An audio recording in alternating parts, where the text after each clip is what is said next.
Good morning. And like if we can get that first slide up there, it's an honor to be here. I've actually been up here, I guess, a few years with JEMS magazine, and every time I come up here, it's always an honor and privilege, especially when I see the ceremonies beforehand. So first of all, I thank you for being here this morning, this early. And this isn't working. I had the right one, didn't I? Wait a minute, did you just push it? Well, quit pushing my buttons, man. Thanks.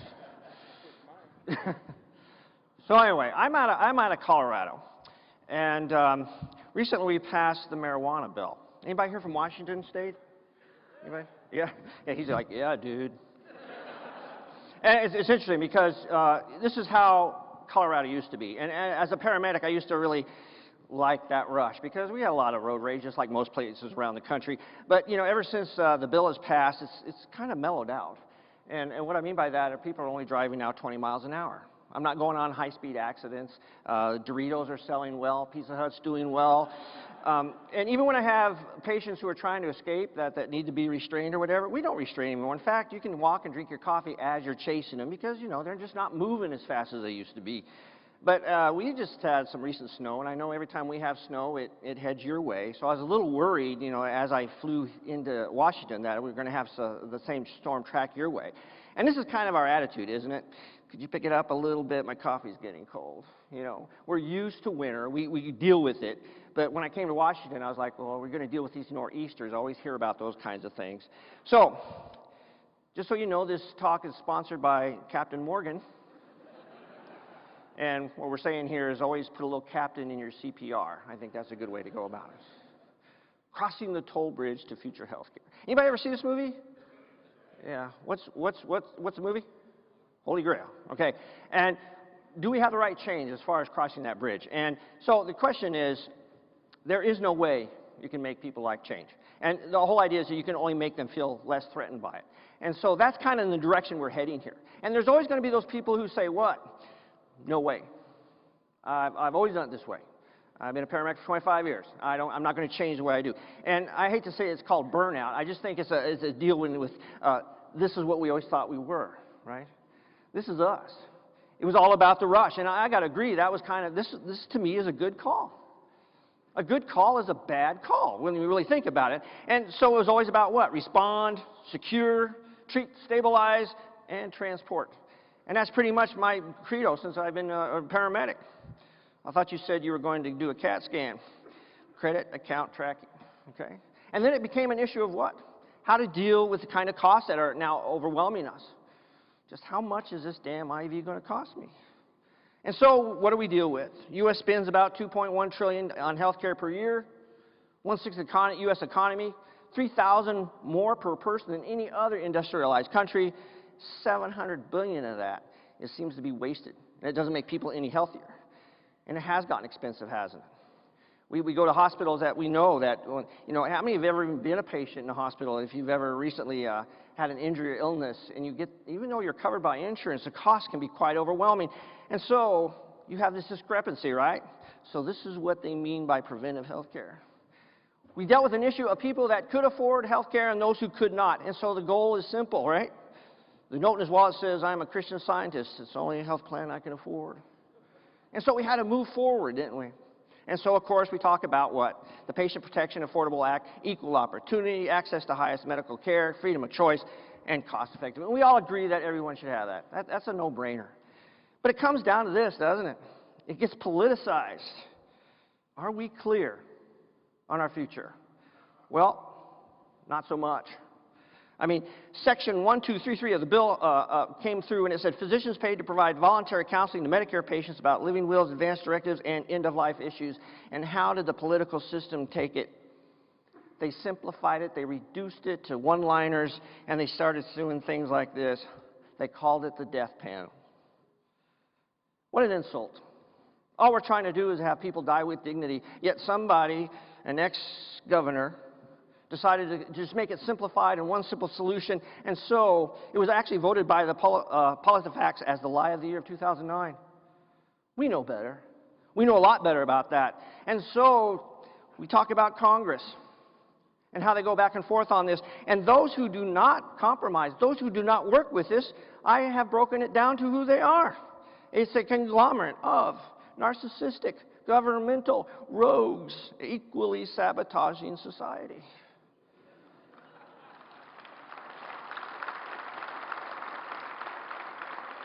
So it really comes down to this, right? Compromise.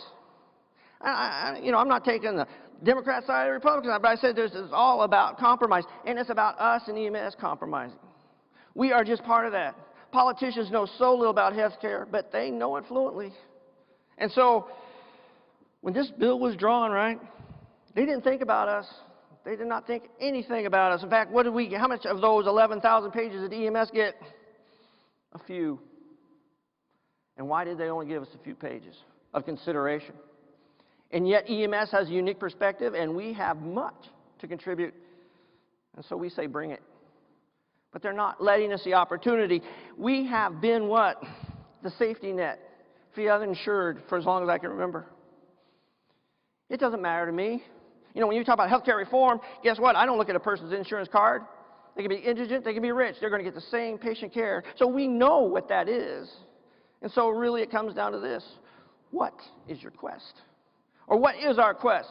And some people call it like finding a needle in a haystack. You lost the angio. Well, good luck finding it now. Sometimes it's hard to think about which direction I hear a lot of arguments, and sometimes it can feel like this, can it? Where are we going? What direction are we heading? And so I guess my attitude is I have to be a positive agent of change, which isn't always easy. But I always like this quote. The pessimist complains about the wind. The optimist expects it to change. But the realist adjusts the sails. Dude. And so, that's the direction we're looking at. Why did we only get a few pages? It's because I believe personally we haven't been transparent as a profession. For those who know me, and when I draw cartoons about I am not an ambulance driver, that's perception. Why would they give us added responsibility when they call us ambulance drivers? Because when they say ambulance drivers, they're thinking you're going to take them up here and take them there. Why should I give you added responsibility? We have to be transparent. And this is going to make a little of you uncomfortable. Because when you're honest, truly honest with yourselves, we have to expose that to the truth. And the truth sometimes isn't pleasant because this is what we think we are. And we are sometimes. And what does everyone else see us as? The only perception they have is what they see on TV. So they do think we rescue people. We save people. We transport people. We can no longer give you any more responsibilities. And so, like I said, it comes down to truthfulness. And so what I mean by that is perpetuating the myth. There is a myth that we perpetuate, isn't it? And that is we are always saving. We play it on TV. And sometimes we even recruit members with that same attitude. I mean, I work in a firehouse. And every time we're doing a recruitment program, what do? We put out pictures of us when we were fighting fires. And we bring them in. And what percent of our calls in 911 are medical? 90%.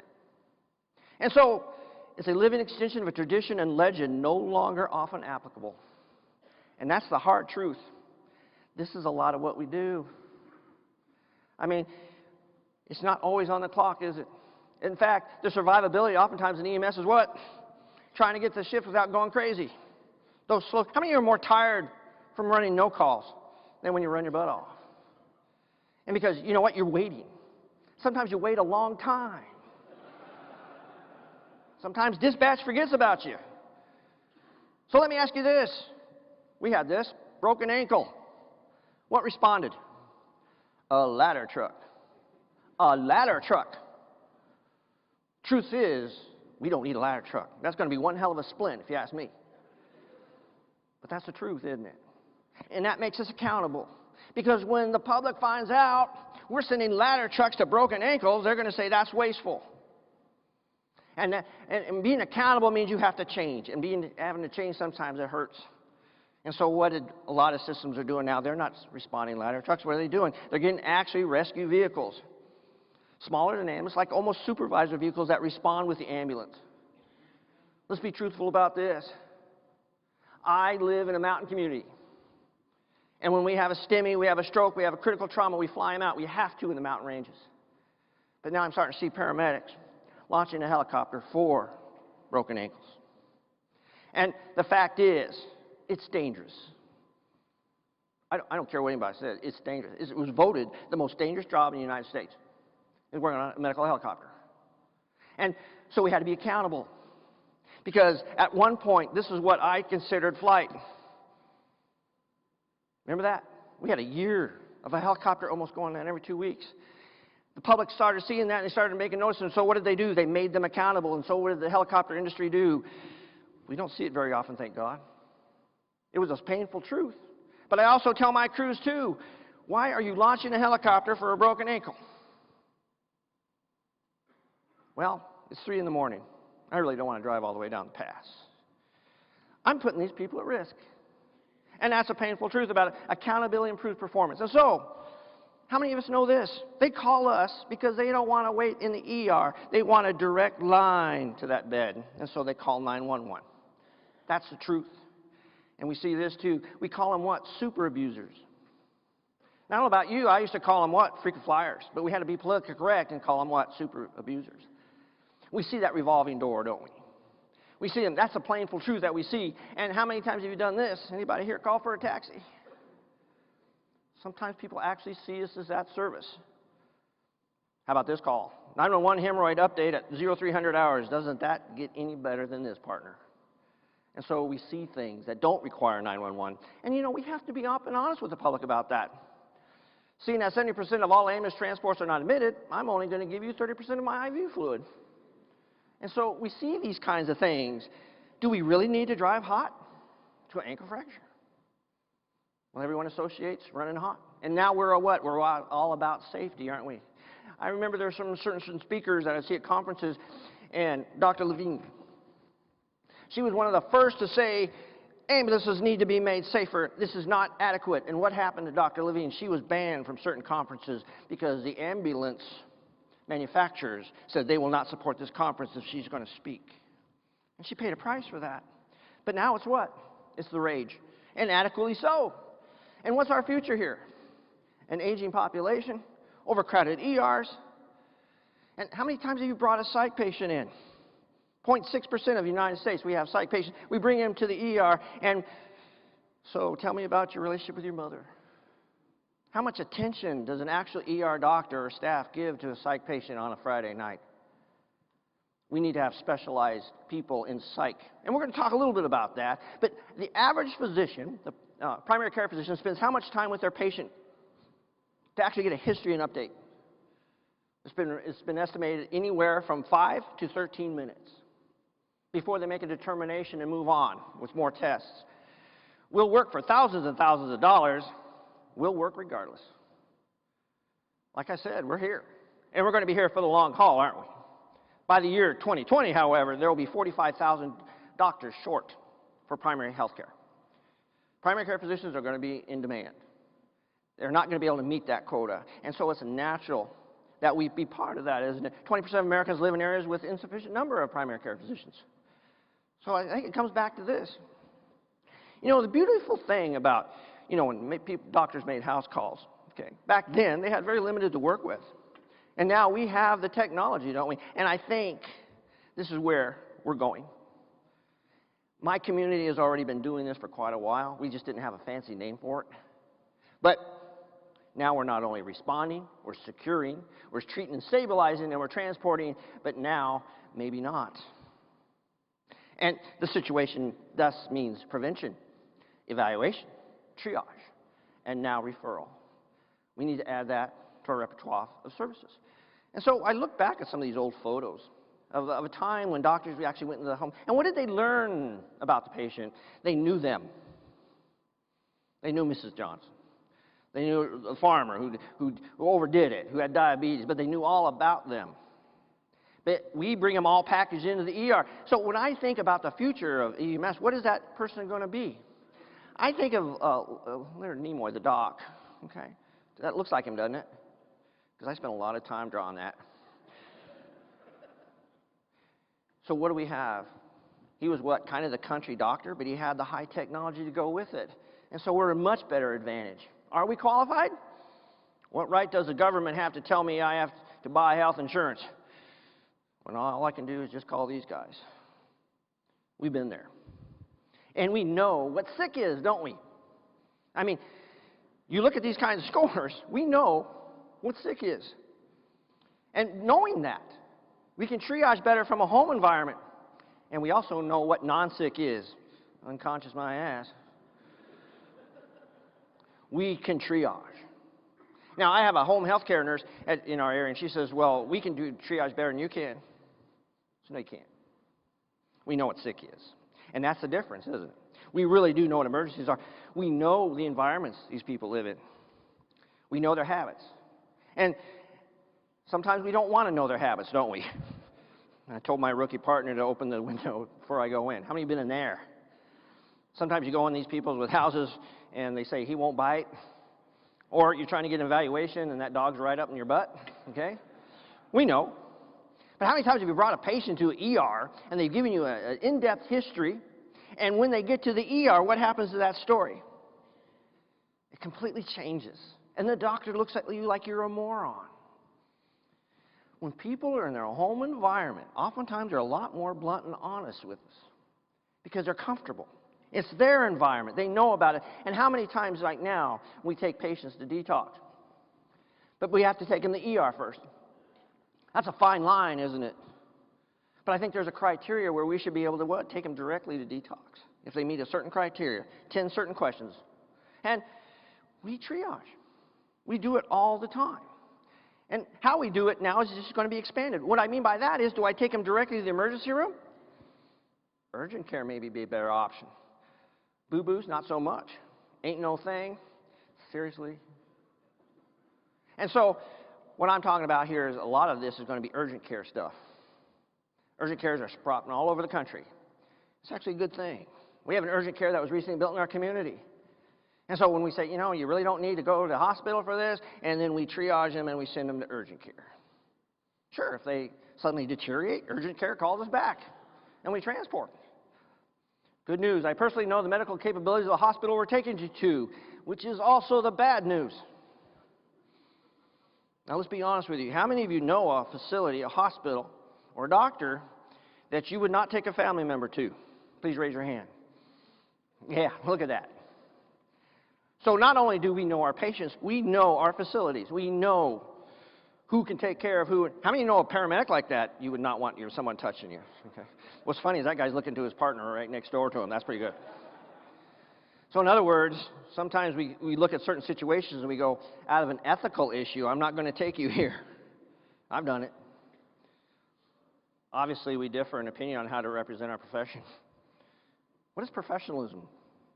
You know, it's interesting because how many of you know a medic who probably is the sloppiest dresser in the world, maybe rude, maybe unshaven, has poor hygiene, yet you would want them to save your life because they are the best at what they do. And then there's the other medic who is beautiful, friendly, kind, courteous, and sucks as a medic.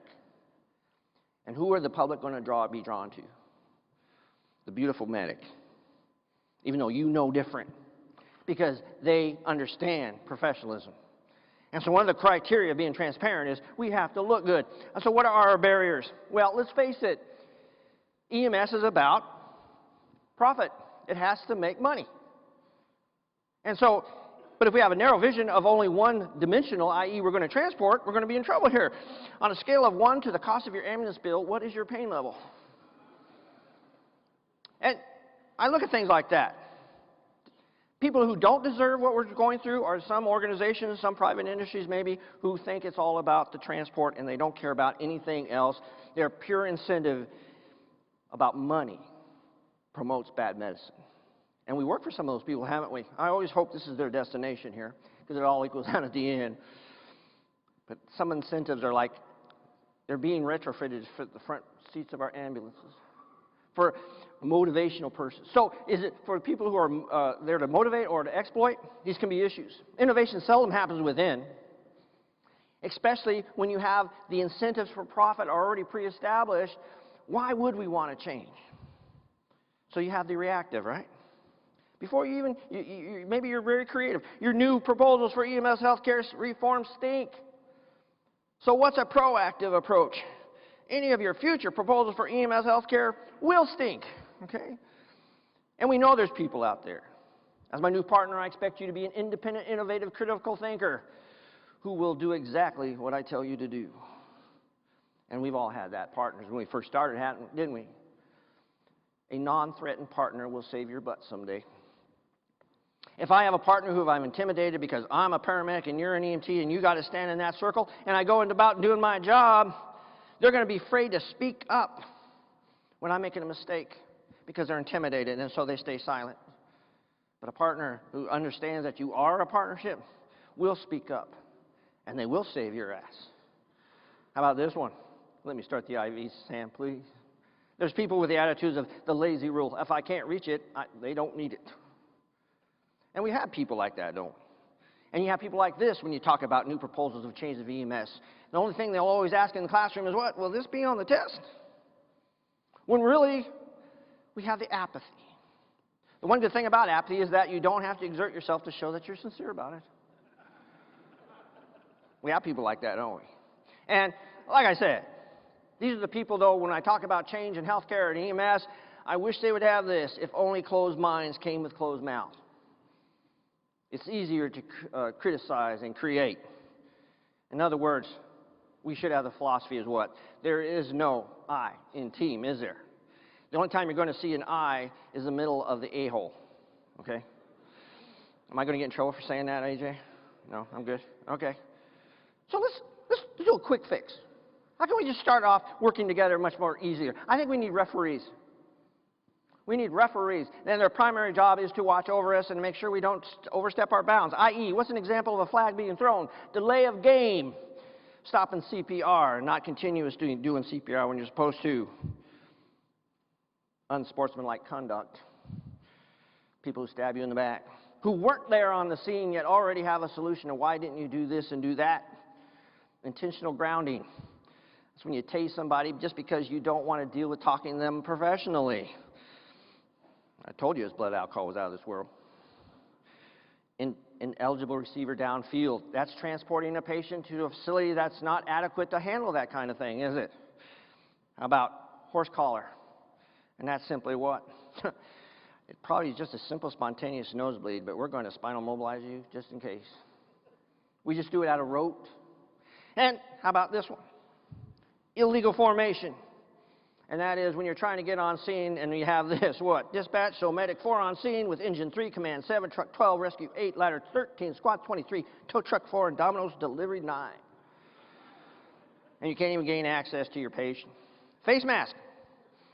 Again, forgetting the DC, the O2. Holding. And that's just being held in triage with your patient for up to 45 minutes in the hallway. Encroachment, and that's when basically you're doing a good job on your history taking, and suddenly other medics show up and they start doing what? Does it hurt a lot? What is your pain level? On a scale of 1 to 10, how bad is your pain? How does this compare to the other pain you've experienced, and suddenly you're thrown off by your history taking? False start, i.e. running hot when it's not necessary. Equipment violation, calling a helicopter in the middle of the night because you don't want to take somebody down by ground. Now, this is another equipment violation. Have your patient carrying your equipment to the ambulance. Illegal use of the hands. Doing CPR. You can show me where your DNR order is after I resuscitate you. Okay. Incomplete pass. Dropping the patient before you can transform the cot to the ER bed. However, you do save your ambulance equipment, so you do get better points for that. Illegal motion. Your patient draws recklessly and causing you and your patient to become nausea. Spearing. Continuing to trying to start an IV when you just can't find one. Finally, oops, forgot to take the tourniquet off. Personal foul. That's a no-brainer, right? Okay. And tripping. That's when you're trying to secure that line, trying to secure that tube, and somebody trips over it. Roughing the passer. Well, that's when somebody interrupts you as you're in the middle of your report. Don't even bother to listen to the rest of it before they already start criticizing what you did or didn't do. Offsides. Responding to a call that isn't in your district. Okay, so it's a little of our district. I say we go for it. Too many players on the field. You know what that is, don't you? So let's also add a color to the flags. Yes, we have yellow, but let's make them triage flags. We should have green flags, we should have red flags, we should have black flags. Example of a green flag would be what? Taking a patient or tackling them down when they really don't need to go to the hospital at all, but we always throw out that line of what? You could die. Yellow flag. Yeah, you got a 2-hour window, but hey, let's don't push it, okay? Getting the coffee. How about red? Let's try VED 45. You can do these procedures en route. Black. The nasal cannula doesn't seem to be helping. Let's amp it up to another 2 liters per minute. Working dead people when you don't need to. So does EMS have the support of the healthcare community? Who are our partners? And that's the first thing you got to decide, don't you? Some people will not want to work with us, i.e., according to a conventional medicine, the patient probably could have gone to the urgent care. According to my pool contractor, the patient is probably going to need an MRI and CAT scan. There are still those profit-driven people out there, aren't they? And so when you try to work that maze, where am I going? How do we inspire people to do things they don't want to do? I think it starts when we know that we care. When they know that we care, they care about what we know. And so how do we keep these people still wanting to put that jacket on in the middle of the night to respond to a call? How do we retain them? We protect them. We provide them with everything, and we can compensate them. How many of you have heard of this one? You're hired, and I'll pay you just enough not to quit. That's fine. I'll work just hard enough not to get fired. You know systems like that, don't you? So it starts with this. You need to start practicing what you preach, but we don't. We're our own worst enemy. How many of you think the worst call you can go on is on a fellow healthcare provider? Absolutely. We are the worst patients they are, because it's not noble. You know, Al, these poor health habits of yours are going to catch up with you someday. Yeah. Time will tell. 1 year, 3 months, 23 days, 7 hours to be exact, give or take 2 or 3 minutes. We need to take care of ourselves. And it's not adjusting our equipment. It's adjusting our attitude towards health. I don't need to go to the gym to get a workout. I can get the same smell working in the back of an ambulance. And yet we have to build a culture around that, don't we? Taking care of ourselves. Research. And research is what? Pursuit of the truth. We're going to implement some costly medical procedures to help pay for the machines that perform these procedures. We are creating technology that is not proven or deemed even necessary, whether it be pre-hospital or in-hospital. The technology is going faster than the research.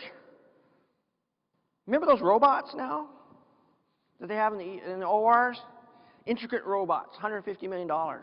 It costs $150,000 a year to maintain them. And that's a pull, isn't it, for hospitals to say, look, we got a robot. Come get surgery. The data isn't out if it makes any difference whatsoever. But it's a hook. And so healthcare should become more about data-driven data deduction rather than trial and error. Because we've done it that way for so long, haven't we? Let's try this, see what happens. You know, as a new paramedic, in '84, guess what? I wasn't accountable. Because I was doing stuff to my patients that we just thought, let's try this and see what happens. And now the science has said you are going to be accountable for that procedure. You do need to know what you're going to do. And so this is the big one, isn't it? We have the technology to gather data, but do we have the mindfulness to collect that data?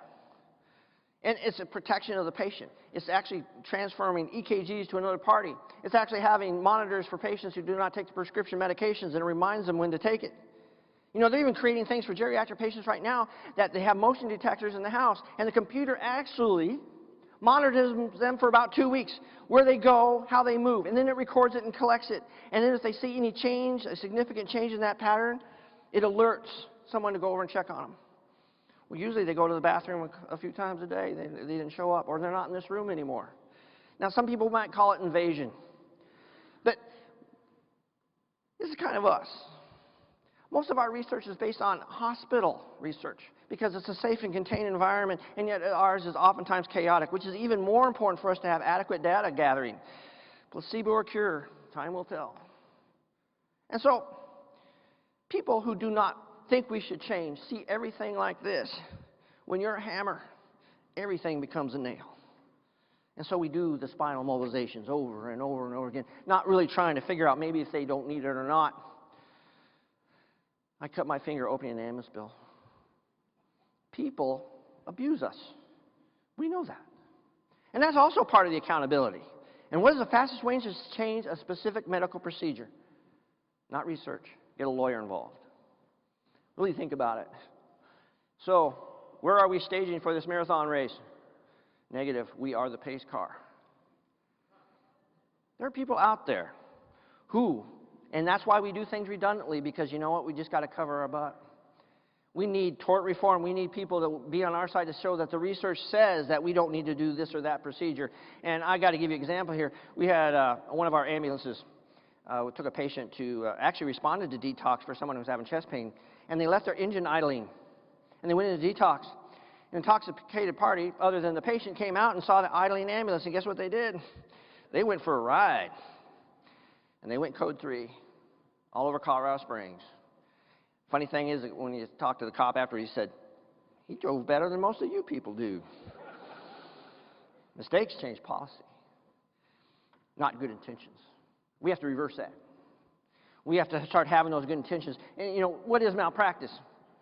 Well, if a doctor does a procedure incorrectly, he gets sued. If a politician does a procedure incorrectly, he gets reelected. It's not really all that fair, is it? But Virginia Senator Greg Deeds and 24-year-old son Gus, these are out of Virginia. You remember this story not too long ago? His son, his father knew he was sick and suicidal, brought him to the emergency room and said, I need him admitted. He's in danger to himself and others. And they said, well, by law, we only have a 6-hour window to find him a psych holding area where he can stay. And once that 6-hour window was up, they let him go, and they did. And that night, he went home, and the next morning, he stabbed his father, and then he shot himself. Now, I think if that happened to anybody else, what would happen? Swept under the rug. It happens. But that's why we need the politicians on our side. So what is the senator doing right now for Virginia? He's trying to change the laws of what? That when a psych patient comes in a hospital, we have a data collecting system in Virginia that any hospital at any given moment knows when a psych bed is open and available to eliminate that success. That would not have happened if that senator had not had a personal experience with it. Drive safely. Minimum wage medic on duty. Okay. So how do we retain people when they get paid so poorly? Well, I think we kind of screw ourselves on that too. But think about it. You cannot earn a decent income with low education, narrow roles of responsibility and service. Somebody told me, he said, I'm not going to take the community paramedic program, and I don't like it, call it community paramedic. It doesn't have to be paramedic. Mobile integrated health. And that can be an EMT. Sure, paramedics will be able to do a little bit more. But the concept of this idea of mobile integrated health does not have to be a paramedic. And so, sure, we want to graduate with this attitude, emergent EMS, not non-emergent EMS. But it is a fact, and not everyone's going to go for it, right? Does EMS resist in-depth education does not relate to the 5% of glamorous calls we respond to? 5% of our calls are the glamorous calls. Are we going to invest all our education in that 5%? Well, first of all, you have to ask yourself, do I have the right people? Always know your employees' strengths and weaknesses. That way, you know how to take advantage of them. Now, you can take that wrong or right. I take it in the right way. That you got to know what your strengths of your people are, i.e., you know what? He just wants to run 911. That's all he's going to contribute. But you know, Mike over here has a deep compassion for his community. Maybe he's going to be the one we want to get this training in and initiate these kinds of programs. You have to be a good communicator, don't you? So how are we feeling today, Mr. Wall? You have to have that insights, and so much of this training that's going to be for community-based healthcare is all about communications. How we gain the trust of the family. Your EKG is wah, wah, wah, which is wah, wah, wah, and may lead to wah, wah, wah. People don't want statistics. You know, I'm fortunate in my community. You know, some people say it's not fortunate. I worked city for 20 years, 12 calls a day in a 12-hour period. Now I'm in more of my local area where I live, and we run maybe 3 or 4 calls a shift. However, each of those calls will run probably 3 hours. Hour and a half to the hospital, hour and a half coming back. And we have time with those patients. You know what I do with those patients now? Sometimes I'll pick up a patient from urgent care, and I'm looking at my EKG, and this one man just looked at me, and he says, look, he doesn't say anything. He says, everything looking good? And I turned to him, and I said, what do you think? And he goes, I don't know what that is. I said, well, you have AFib. Do you know what that is? No, doc said I had it. I don't know what it is. know, we spent the next 20 minutes. I gave him a basic course in EKGs. This is actually the bump that means this. And I didn't have to go in depth, but you know what? He looked at me and he said, I wish somebody had told me that. When a doctor has 15 minutes with a patient, or 13, they're not going to go into in-depth cardiology, or at least tell them what there's really going on.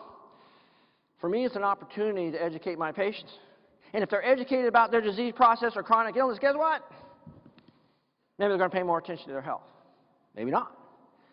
But you can't take care of something you don't know how it works or functions. Respecting life when it does not respect you back, that is what it's going to take, the special person, to do this kind of program. Because people will fight you on it, including the patients. It's the kind of partner that, you know, after they suction, they floss the patient. And this is my partner, Steve, the card. Humor. I have always found humor as a way to bond with my patients. Not only my coworkers, but my patients. That once they know the emergency is truly over and that they're stable and they're going to be okay, I integrate the humor, because when you integrate humor, it lowers defenses. And it's a great tool, so I've always practiced it. So is there a need in your community? Well, that's the first question, isn't it? If I'm going to create this program, is there truly a need in my community?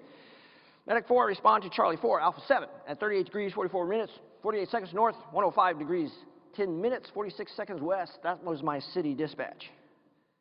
Now that I'm rural, Medic 4, respond 3 miles past the llama farm until you reach Frog Rock. Turn right at Sally's house, past her peach tree, until you see her waving in her red coat.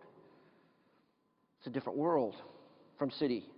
And just to give you an idea, not too long ago we were returning from a call, and as we turned the corner, I saw that. I don't care who you are, that's damn funny. Here's this bull, he tried to get over, he couldn't, and he's just stuck. And a car pulled up, and now I just came out of my ambulance to take a picture because I just thought it was hilarious. But one of the residents came up, thank God you're here. And I looked at her like, what am I supposed to do about it? I just thought it was damn funny. But that's my community. All they associated with what? Emergency. So what did I do? How did I get that bull off, do you think? I tried the siren thing. Woo! Guess what? He scraped himself really bad, and he got really pissed. So my next option is I was walking towards him with A1 sauce, and he cleared the thing quite well after that. So, striving to progress, not for perfection. That's not going to happen. I may not even see it in my lifetime. But it has to start now. And it's called deja vu. But I call it deja poo. In other words, you've seen the same crap over and over and over again from some of these people, haven't you? We run on them constantly. And we get mad at them. This is our opportunity to take patients like this and say, this has got to stop. We are going to go in, I'm going to find out who your doctor is, and we're going to develop a program, and we're going to change some of your health, and we're going to check on you. And we've actually had some success stories with that. You can't tell them to call 911 only if it's an emergency. You know why? Because they don't know what an emergency is. So what is an emergency? Because we do this. Oh, no, you didn't. This is not an emergency. Two things. Lemon juice in the eye. Blood tick eradication, zit infestation, ingrown toenails, hangovers, vomiting once, hair loss, insomnia, sniffles, hemorrhoids of any kind, painful lactation, perpetual hiccuping, cold sores, inability to open prescription medications, strange odors coming from toilet, 6-year chronic ankle pain, don't want to drive to the ER in the snow, sore muscles from working out, Burrito Supreme overdose, insects in the ear, stubborn warts, irritating bug bites, request to euthanize a spouse, loud flatulence, foreign speck in the eye, nicotine withdrawal, inability to manage grandpa any longer, child snorting catnip, livid child holding her breath, daughter experienced her first menses, prophylactic acquisition, inability to afford a taxi, minor nosebleed from self-purging of the nostril, 3 days of painless constipation. I could go on and on and on. The beauty about this new program is what? I can go on these calls, and before it was always what? I want to go to the hospital. Get in. Now I'm going to go. No. I'm not going to take an ALS unit out of service because you want to go by ambulance to the hospital because this is not indicated. What I'm going to do is make some phone calls for you and make an arrangement or guide you to urgent care. The things we've always wanted to say, except more of a polite way, right? No, doc, when I said patient was critical, I meant verbally. So here I have a patient, and this happened a couple months ago. Lady had a sore ankle, chronic ankle pain for 6 years. She calls us every Thursday at 6, or I should say 3 in the morning. I said, I need to go to the hospital now. And we did. And then one day she said, I come in there and I said, look, your ankle's looking good. Why don't we just wait and make an appointment with your... Or she says, you guys suck. You guys suck. Because you put me in your ambulance, and then I want to go to the hospital, and you take me to the hospital, and the doctor rolls his eyes, and I sit there for 4 more hours, and then I'm discharged and then I have to make an appointment with my doctor. Well, guess what? We want our customer satisfied, right? So instead of her getting all pissed off at me about that whole situation, what do I do now? And this kind of pissed off her primary care physician. But she called at 3 in the morning, woke him up, and he, in his groggy voice, said, take her to the hospital. Just call an ambulance. We get there. Did you just talk to that doctor? Yes. What's his number? Beep, beep, beep, beep, beep. Yo, Dr. Weaver. Do you really want us to take her to the hospital? Do you really want us to do that? No, I just don't want to deal with it. All right, let's make an appointment. This is the kind of things we're talking about here. People who have prescriptions that they don't even know what they're taking. Or so they have so many primary care physicians that they all come together and they mix. How many of you have that? We had a gentleman who was constantly falling, and the first 2 crews would go up on him, pick him up, put him back in the bed. It was a lift assist. A compassionate paramedic showed up on scene and said, you fell again. Why did you fall? I just can't keep my balance. Let me see your medications. I didn't call you to... I just want to get back in my bed. Let's take a look at your medications. He was prescribed hydrocodone, 30 milligram tabs, and he had 500 tabs in that bottle altogether from all the prescriptions. And he was falling because he was looped. So rather than keep going back to the same house, what did we do? We called his doctor and said, you know you have this much prescriptions for hydrocodone, not only from you, but from this doc and this doc and this doc? Because we got tired of it. How many of you know this too? I'm not sure what these meds are for, but the commercials for them are awesome. That's a huge market right now. The pharmaceutical industries have learned, rather than having to go to doctors to say, will you sell my product, they go to the patient. And then what do they always sell the patient on the commercials? Ask your doctor about. And so, again, prescriptions are being made and not necessarily known why. This is kind of an area, how much time do I have, AJ? I don't want to hold these people too over. We doing okay? You guys okay? Okay. We went on this call with a gentleman who was depressed, brought him to the hospital. I looked at his environment. It was so totally destroyed and unkept, and he had cigarette burns in his clothes and so forth. Gave the report to the doctor. I said, I think he's depressed. He could be suicidal. Depressed. He's white. He's male. He's 76. He's recently divorced. And he was discharged before I even finished my paperwork. Because that's all I had on him. And he committed suicide the next day. We have a chance to go into this, save people from harming themselves in some of these situations here. And we have well, this is a problem. You know, we have the Broslow tape. I think we need the wide Broslow tape. And because we're afraid of widths more than heights, aren't we? Society has turned from this to this. How many of you remember you were eating your dinner and you couldn't leave the table unless you cleaned your plate? And now we're telling kids, stop cleaning your plate. And it's a total different thing. How about this? And that obesity leads to this, right?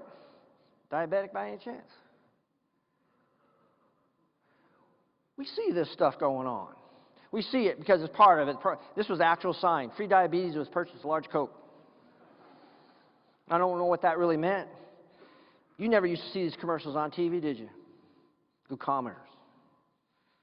I wish they had a reading like this, don't you? And so that's part of it. Just to give you an idea about McDonald's, though, I had a guy who went to McDonald's probably every day. He had a breakfast sandwich in the morning. Then he went in the evening, got hamburgers. And he was having chest pain. And I took an EKG. He needed a bypass. And I figured, yes, we can't do this, can we? Sometimes don't you want to do this? You know, revoke their license to reproduce? But the idea is what? Maybe they're uneducated about how to go about doing it. You ever heard that show, what is it, Teen Mother? And there's another one like that, similar to that. And the show came on, it actually shows teenagers who are pregnant and after they have the baby, how they try to survive. Do you know what the pregnancy rate has gone down 16% since that show came on? Because they saw the reality of what this was really all about. And so it does come down to education. How did you get here so fast? Our GPS recognized your name. We see it. And this is the thing that really bothers me about indigents. In our area, we have Fort Carson, we have NORAD, we have a large, heavy military population, but we also have a homeless, large vet population. And it saddens me because, you know, he fought for our homeland security and now his land is a home without security. I take a little more effort with these veterans. Maybe that's prejudicial. But when I see somebody in that situation, I do little things. I had one vet who did not want to go to the hospital. He was really, his feet were almost raw from infection and cold, and he said, I don't want to go in. And then I started talking about his military. I said, what did you do in the military? I was in Desert Storm. And I just listened to him tell his story, and I said, you know, shook his hand. Thank you for our service to our country. Now let me help you as you have helped us. And it's little things like that. He just got all teary-eyed, got my rig, and went to the hospital. And then I told the doctor, I said, he's a vet. He's a vet who's homeless, and I've run on him a lot of times here, and then we actually created a little work to try to get him involved, and we got him a home of location, somebody to take care of him. You know, it's 1% of the time, is what I like to call it. Detox, in, out, in, out, in, out, in, out. There's not going to be much change on that, I understand that. But there is a criteria that sometimes we don't need to clog up ERs. And who is the most equipped? Is it fire? Is it private? Right now, it can't be both fighting each other. I'm lucky I live in a working environment where we have a firehouse, and EMS lives with the fire guys in the house. They go on our calls, and we go on their calls. Even if there's smoke in the region, we go on their calls. We got each other's back. And then when we found somebody whose house was, you know, those cluttered houses, was just totally inundated with crap. Fire guys, you know, we told them about the call, and they went in there and they cleaned everything up for the. That was a team effort because we didn't have the resources to do that. Now, I have talked to firefighters, and they actually told me that EMS is a necessary evil. And they actually have punishment cards. Firefighters who've maybe done something wrong or have been inappropriate or whatever, you know what they do? They put them on an ambulance. That is not a resource. Let's use wisely. And in fact, it alienates us. But things are going to move fast, folks. Healthcare reform is here, and it's going to move fast, and we don't have time for slow ideas to grow. It's got to be quick. I appreciate you two taking innovative projects. Here are some manual guidelines to help get you started. Innovation means stepping outside the box. And I hate that term, but that's what it is going to require of us. I would like to see a system of tiered dispatch. Before we even get dispatched, maybe that 911 dispatcher is going to say, oh, you have a splinter. I'm going to now transfer your call to a home health care nurse. And she's going to triage you from there. Women who have a lot of babies, who don't understand what birth control is, or those kinds of situations. And so it's easy to miss something if you're not looking for it. You know, seriously, I've always been trained about what? When I go into a crime scene, what am I looking for? Anything to indicate danger. As an integrated health provider, now I go into the house and I don't look for, when I say danger, it's not about a crime, it's a danger environment. Everything from the handrails to looking at the bottom of their shoes to see maybe that's why they're falling, because they slip. That's part of the program. And yes, the beautiful thing about this is I can go to someone's house and I can evaluate, assess, and then get on the phone or get on my computer and access a physician immediately and arrange what might be necessary. Almost there. Don't quit now. You know, MedStar, I was talking to one of the medics there, and he said, you know, when we have a cardiac patient and they're discharged and they go home and there's a bad snowstorm, they call them to tell them, don't shovel the sidewalk. We'll bring someone over to shovel it for you. And that's kind of an interesting proposition, because right now I'm using that with the Bronco game. If you have a heart condition, do not watch them play primetime TV. This is my father-in-law. He's 85 years old now, and recently had some surgery. What happened is he had an aortic aneurysm, huge aortic aneurysm, and he needed his mitral valve replaced. 85. And I talked to the surgeon. I said, "What's his odds for this, surviving this? Is it really necessary?" And he says, "Oh, we got a 95% success rate. That's how good we are." And he recovered beautifully. And you know what they sent him right after he was out of ICU? To rehab. And you know what the rehab was? It was a nursing home. And you get to the nursing home, and it's like, he's going here for PT. And he threw a couple clots because they didn't move him out of the bed for 3 days. We spent $1 million of tax-earned money to fix this situation, and once he's out of the hospital, he's done. We don't care. That's part of the referral system. Now we communicate. Psychs, manic, depressive. Okay? How do we deal with those kinds of situations? Well, I'm a firm believer that I have a patient and I have him in a hospital. This is a situation. Some people talk about liability for us. Oh, you can't do that. It's going to be, if you don't take him to the hospital, you're going to be liable. Why aren't hospitals doing this? I have the ER entrance, and that ER entrance extends to other doors. ER, detox, psych, urgent care. And they're all connected to the same building. And so even if I made a mistake in judgment and I took them to the urgent care portion of the hospital and they go down, what happens? They wheel them into the ER. But the ER doc never sees that person and can focus on what the things they got to do. So as I wrap it up here, none of us is as smart as all of us. And when I say wrap it up, I also mean a part of healthcare that we got, when I talk about the death panels, we really have to be honest about this. We're mortal. You're going to die. And yet we simplify it with little cliche terms. And how many of you, just based on what you know, would want these kind of tattoos on your chest? Anybody? Not that they're legal. Why do we joke about that? You know why we joke about it? Because we know the truth. That just because you get a heart back doesn't mean there's any brain activity. People will call it death panels because you know why? We didn't explain to them what we're talking about. Sometimes I think, we talk about defibrillators, internal defibrillators. But I think for me, I'm going to have this kind of implant in my chest. If I code and go down, the first contraction is going to activate this button in my chest, and a voice will emanate from my chest. You have 5 minutes to resuscitate. 5 minutes. And then it will tell after 5 minutes, and there's no change, it'll monitor my heart rate, and if it's not responding, it'll say cease CPR. And if it doesn't, it's a reverse shock. And we joke about it. We joke about it because we do know the truth. Patients need to know what DNRs are. Power of attorney, advance directives, living wills. Not as death panels. How much money do we spend in ICUs? Ask any ICU nurse. I guarantee you say, yep, we'll keep them alive for 2 weeks. Because the family says what? Do everything you can do. Because they're not taking the time to educate them. And the same things we do. So we're talking about death with dignity. I think we need more training in that. We need to deal with some of these ethical issues. You realize, of course, if you successfully resuscitate, now I'm still not leaving here empty-handed. Just saying. We are mortal. Get over it.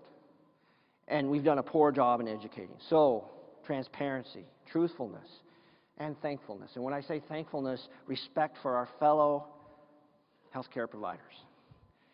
So who are our partners in our community? I'll tell you right now, we are working with our hospitals, our emergency departments, even our detox centers, county health department, home health, local physicians of our community, nursing homes, hospice, urgent care, mental health organizations. And guess what? We added casinos recently. I live in a casino district. 95% of our calls are in a casino area. And they're 85 years old, and they come in with their oxygen at an elevation of 10,000 feet. And they fall down so much, we call them casino syncopes. And we respond, and finally, the casinos are going, God, we really don't like this. What can we do? And so we created a program. We put AEDs on every floor. We trained everybody in CPR.